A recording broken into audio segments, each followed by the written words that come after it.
Hello students, सब सभी को आपके अपने प्यार channel conceptual study with Ritesh में पुनः स्वागत है।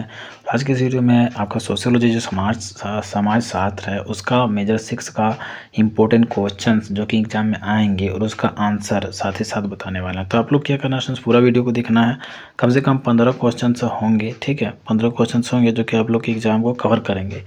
तो स्टूडेंट्स पूरा वीडियो को देखना है और चैनल में अगर नए होंगे जैसे सब्सक्राइब कर लीजिएगा। देखिए पहला क्वेश्चन यूनिट 1 से है, अग्रदूतों पर आधारित प्रश्न। देखिए कॉम्टे का जो प्रत्यक्षवाद है पॉजिटिविज्म, उसका परिभाषा और महत्व समझाना है। देखिए कॉम्टे का प्रत्यक्षवाद क्या है, तो कॉम्टे ने प्रत्यक्षवाद का मतलब वैज्ञानिक तरीकों से समाज का अध्ययन करना बताया। इसमें तर्क, अनुभव और अवलोकन पर जोर दिया गया। ठीक है, महत्व क्या है, तो यह समाजशास्त्र को विज्ञान के रूप में स्थापित करता है। कौन, तो प्रत्यक्षवाद। एंड सेकेंड क्वेश्चन है स्टूडेंट्स, हर्बर्ट स्पेंसर के सामाजिक द्रव्यवाद को समझाइए। देखिए आंसर छोटा हम लिखें इसलिए ताकि आपको कुछ कम शब्दों में समझाएं। ठीक है, इसका लिखना आप लोग को 6-7 पेज है, आंसर है अपने से लिखना है। ठीक है, इसका नोट्स वगैरह हम भेजें प्राइवेट ग्रुप में, तो आप लोग प्राइवेट क्लासेज में तो ज्वाइन किए नहीं हैं। ठीक है, ज्वाइन करने के लिए भी कुछ फीस लगते हैं, तो आपको पहले भी बताए थे, आप लोग ज्वाइन नहीं किए तो अब लास्ट डेट है। आप लोग को क्या करना है, अपने से आंसर लिखना है जो जो क्लास ज्वाइन नहीं करने किए हैं। ठीक है, इसका हम की पॉइंट बता दे रहे हैं आपको कि क्या क्या लिखाएगा। हर्बर्ट स्पेंसर के सामाजिक द्रव्यवाद को समझाइए। स्पेंसर ने समाज को एक जीवित शरीर की तरह समझा। जो समाज है ना, एक जीवित शरीर है जिसमें हर हिस्सा जैसे परिवार, धर्म, समाज की स्थिरता के लिए ज़रूरी है। समाज की स्थिरता के लिए बहुत ज़रूरी है, क्या ज़रूरी है, परिवार और धर्म नहीं रहेगा तो समाज नहीं रहेगा। ठीक है, अब देखिए सुपर ऑर्गेनिक विकास क्या है, तो सुपर ऑर्गेनिक विकास का मतलब है कि समाज जैविक विकास से आगे बढ़कर सांस्कृतिक और सामाजिक रूप से विकसित होता है। इसमें क्या सेंस कि जैविक विकास से आगे बढ़कर सांस्कृतिक और सामाजिक रूप से विकसित होता है। जैसे बचपन में जैविक विकास के बाद धीरे धीरे समाज से जुड़ने लगते हैं लोग, तो क्या होता है कि वो उसको कहते हैं सुपर ऑर्गेनिक विकास, यानी कि समाज का विकास, समाज से मिल जाना। संस्कृति शास्त्रीय परंपरा पर आधारित प्रश्न आप देखेंगे। तो प्रश्न 4 है आपका, दुर्किम के अनुसार सामाजिक एकजुटता क्या है। सोशल सोलिडेरिटी जो दुर्किम के अनुसार है वो सामाजिक एकजुटता क्या है। दुर्किम ने सामाजिक एकजुटता को समाज को बांधने वाली ताकत बताया। अच्छा है, समाज अगर एकजुट रहता है तो एक तरह से कह सकते हैं कि समाज को बांधने वाली ताकत है एक तरह से। जैसे यांत्रिक एकजुटता, फिर संगठनिक एकजुटता। तो देखिए आंतरिक एकजुटता में क्या होता है, परंपरागत समाजों में समानता पर आधारित होता है, परंपरागत समाजों में समानता पर आधारित होता है यांत्रिक एकजुटता।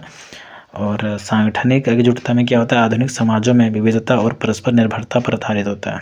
सांगठनिक एकजुटता क्या होता है, आधुनिक समाजों में विविधता और परस्पर निर्भरता पर आधारित होता है। अब देखिए क्या है, दुर्किम ने आत्महत्या के प्रकार कैसे बताए।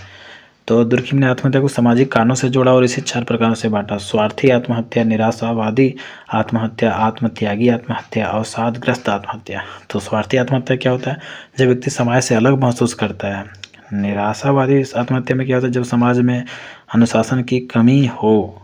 आत्मत्यागी आत्महत्या जब व्यक्ति समाज के लिए बलिदान करता है। और अवसादग्रस्त आत्महत्या जब समाज में अचानक बदलाव हो। ठीक है, अब देखिए वेबर के अधिकार के प्रकार क्या है। वेबर के जो अधिकार हैं, अथॉरिटी, उसके प्रकार क्या हैं। वेबर ने अधिकार के को 3 प्रकारों में बांटा है, पारंपरिक अधिकार, सामाजिक करिश्माई अधिकार, कानूनी अधिकार। तो पारंपरिक अधिकार में परंपरा पर आधारित होता है, सामाजिक करिश्माई अधिकार में नेता के व्यक्तित्व पर आधारित होता है, और कानूनी अधिकार में कानून और नियमों पर आधारित होता है। ठीक है, तो इस तरह से अधिकार को बांटा है वेबर। देखिए प्रोटेस्टेंट नैतिकता और पूंजीवाद की भावना में वेबर का क्या विचार था। प्रोटेस्टेंट नैतिकता और पूंजीवाद की भावना में वेबर का क्या विचार था। वेबर ने कहा कि प्रोटेस्टेंट धर्म ने कड़ी मेहनत और बचत को बढ़ावा दिया जिससे पूंजीवाद विकसित हुआ। वेबर क्या बोला, प्रोटेस्टेंट जो धर्म था कड़ी मेहनत और बचत को बढ़ावा दिया जिससे पूंजीवाद विकसित हुआ। तो ठीक है, वेबर का यही विचार था। मार्क्स के वर्ग संघर्ष के सिद्धांत को समझाइए। बहुत ज़्यादा इंपॉर्टेंट आएगा तो आएगा। ठीक है, और जितने भी क्वेश्चन बता रहे हैं सभी इंपॉर्टेंट और सभी किसी न किसी तरीके से पूछे जाएंगे। ठीक है, देखिए मार्क्स के वर्ग सिद्धांत, वर्ग संघर्ष के सिद्धांत को समझाइए। तो मार्क्स के अनुसार समाज में 2 वर्ग होते हैं, शोषक वर्ग और एक शोषित वर्ग।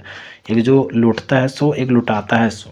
शोषक वर्ग यानी पूंजीपति लोग रहते हैं, शोषित वर्ग में मजदूर लोग रहते हैं। शोषक वर्ग जिनके पास संसाधन होते हैं, पैसा होता है, रुपया होता है, ठीक है, और शोषित वर्ग जो काम करते हैं, गरीब होते हैं। इन दोनों के बीच संघर्ष समाज में बदलाव लाता है। अब देखिए 9वां नंबर प्रश्न क्या है, परेटो के अभिजात वर्ग की परिसंचरण के सिद्धांत को समझाइए। जो परेटो थे उनका अभिजात वर्ग की जो परिसंचरण का सिद्धांत है उसको समझाने बोल रहा है। परेटो के अनुसार समाज में हमेशा अभिजात वर्ग यानी इलीट क्लास बदलता रहता है। परेटो के अनुसार समाज में हमेशा अभिजात वर्ग बदलता रहता है, पुराने अभिजात वर्ग की जगह नया वर्ग लेता है, इस तरह से बदलते ही रहता है, ठीक है।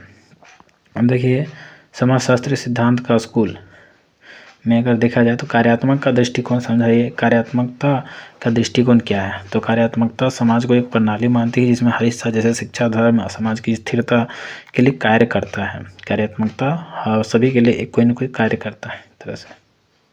संघर्ष सिद्धांत, कॉन्फ्लिक्ट थ्योरी क्या है? तो यह सिद्धांत कहता है कि समाज में हमेशा शक्ति और संसाधनों के लिए संघर्ष होता है, यह समानता पर केंद्रित है। तो जो संघर्ष सिद्धांत है वो क्या बोलता है कि शक्ति और संसाधन जो है उसके लिए हमेशा संघर्ष होते रहता है, ठीक है। सामाजिक क्रिया का दृष्टिकोण क्या है? सामाजिक क्रिया का दृष्टिकोण क्या है? सामाजिक क्रिया व्यक्ति की उस गतिविधि को कहते हैं जो समाज पर प्रभाव डालती है। सामाजिक क्रिया मतलब जो वैसा काम जो हम लोग समाज में करते हैं और समाज के सभी लोगों पर प्रभाव डालता है, ठीक है। भारत में समाजशास्त्रीय चिंतन, तो इसका आप देखेंगे। देखिए प्रश्न नंबर 13 में गांधी जी के समाजशास्त्री विचार क्या थे? तो गांधी जी ने ग्राम स्वराज, अहिंसा और सत्य पर जोर दिया। उन्होंने स्वदेशी और जाति प्रथा को खत्म करने की बात की। तो ये सारा उनका जो है समाजशास्त्री विचार थे। डॉक्टर अंबेडकर के समाजशास्त्री विचार क्या थे? तो अंबेडकर ने जातिवाद और छुआछूत के खिलाफ आवाज़ उठाई। उन्होंने समानता, शिक्षा और दलित अधिकारों पर जोर दिया। तो ये डॉक्टर अंबेडकर के समाजशास्त्री विचार थे। देखिए भारत में समाजशास्त्र का विकास कैसे हुआ? तो भारत में समाजशास्त्र का विकास उपनिवेशवाद, सामाजिक सुधार आंदोलनों और स्वतंत्रता संग्राम के दौरान हुआ। तो इन सारे प्रक्रियाओं के दौरान हुआ, ठीक है। अब अतिरिक्त प्रश्न में देखेंगे समाजशास्त्र को विज्ञान क्यों माना जाता है? तो समाजशास्त्र में वैज्ञानिक पद्धति का उपयोग होता है जैसे अवलोकन, तर्क और परीक्षण, इसीलिए समाजशास्त्र को विज्ञान माना जाता है। अब देखिए आधुनिक समाजशास्त्र का मुख्य उद्देश्य क्या है? तो आधुनिक समाजशास्त्र का उद्देश्य सामाजिक समस्याओं का समाधान ढूंढना और समाज की संरचना को समझना है। एंड लास्ट क्वेश्चन, सामाजिक समानता और असमानता में अंतर समझाइए। समानता, सभी को समान अधिकार और अवसर मिलना चाहिए, मिलता है। असमानता में संसाधनों और अधिकारों का असमान वितरण होता है, तभी सामाजिक असमानता होती है, ठीक है। तो आई होप प्रश्न से सारा क्वेश्चन आप लोग को समझ में आ गया, और जितने भी क्वेश्चन आएंगे इसी से रिलेटेड या फिर यही क्वेश्चन आएंगे आप लोग के एग्जाम में, इससे आउट ऑफ नहीं रहेंगे, ठीक है। कोई भी अदर चीज़ नहीं रहेंगे। तो आप लोग इस सारा को तैयार कर लीजिएगा, सारा का आंसर आप लोग लॉन्ग टाइप में लिख लीजिए, ठीक है। हम छोटा करके इसलिए लिखे हैं ताकि आप लोग को समझाएं कम से कम समय में, ठीक है। तो यही बात है स्टूडेंट्स, और आप लोग को किस साल का वीडियो बताइएगा स्टूडेंट्स, और चैनल में नए होंगे जो सब्सक्राइब कर लीजिएगा। और इसका नोट्स वगैरह अगर चाहते हैं तो कॉन्टैक्ट नंबर तो नीचे दिया हुआ होगा, ठीक है। तो उससे भी नोट्स वगैरह ले सकते हैं। कुछ फीस लगते हैं क्योंकि फ्री अवेलेबल नहीं हो सकते हैं, ठीक है। बहुत सारे बुक्स लेने होते हैं तो फ्री अवेलेबल नहीं कराए जा सकते, इसीलिए कुछ फीस लिया जाता है। बट डोंट वरी, आप लोग प्राप्त कर सकते हैं इस नोट्स को, और आप लोग बढ़िया से बढ़िया आंसर लिख सकते हैं, नहीं तो अपने से भी लिख सकते हैं, ठीक है।